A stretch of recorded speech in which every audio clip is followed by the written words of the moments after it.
हजरत सुलेमान जज़ूली अलैहिर्रहमा, आपने ना एक किताब लिखी है दलाइलुल खैरात शरीफ। ये वो वाहिद किताब है कि जो शुरू भी दुरूद पाक से होती है और मुकम्मल भी दुरूद पाक से होती है, यानी कि पूरी की पूरी किताब इसके अंदर दुरूद पाक ही है।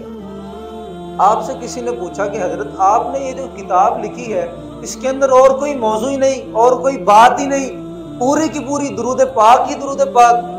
तो आपने ना वो वाकया फिर बताया जो आपके साथ पेश आया।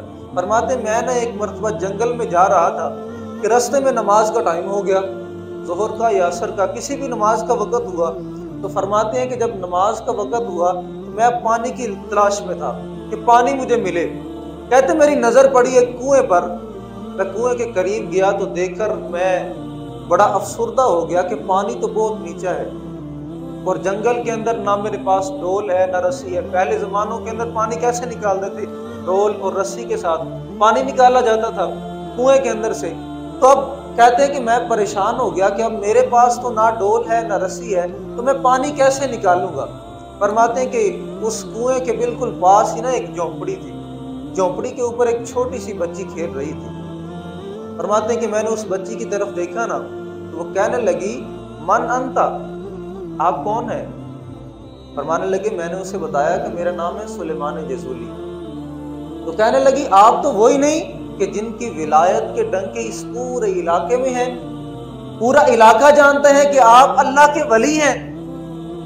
तो फरमाने लगे हाँ बेटी मैं वही हूँ। तो कहने लगी परेशान क्यों है? फरमाते हैं कि मैंने वुजू करना है, पानी बहुत नीचा है, अब सोच रहा हूँ पानी कैसे निकालूं। तो बच्ची ना बड़ी हैरानगी के साथ कहने लगी कि आप अल्लाह के वली हैं और आपको ये नहीं पता कि पानी कैसे निकाला जाता है डोल और रस्सी के बगैर। तो फरमाने लगे बेटी तो मेरी बात नहीं समझी, पानी निकालने के लिए डोल और रस्सी की जरूरत है, उसके बगैर पानी कैसे निकाला जाए। तो फरमाते हैं कि उस बच्ची ने झोंपड़ी से झुककर उस कुएं के अंदर अपना थूक फेंका। कहते हैं मुझे मेरे रब की कसम है, मुझे नहीं पता चला कि थूक पहले पानी में गई है, पानी ऊपर कर ऊपर आ गया। वो बच्ची की जुबान के अंदर, थूक के अंदर इतनी तासीर। कहते हैं मैं हैरान हो गया कि यार एक छोटी सी बच्ची और इतनी तासीर जुबान के अंदर। फरमाते मैंने पूछा बेटी ये तेरी जुबान के अंदर तासीर कहाँ से आई? वो कहने लगी बिकसरत सलाती अला नबी सल्लल्लाहु अलैहि वसल्लम, ऐ बुजुर्गो ये सुनो, ये मेरी जुबान के अंदर जो तासीर है ये मेरे नबी पर दुरूद पढ़ने की बरकत से है, ये दुरूद पढ़ने की बरकत से है। तो हुजूर फरमाते जो मुझ पर एक मर्तबा दुरूद पढ़ता है अल्लाह ताला 10 रहमतें फरमाता है।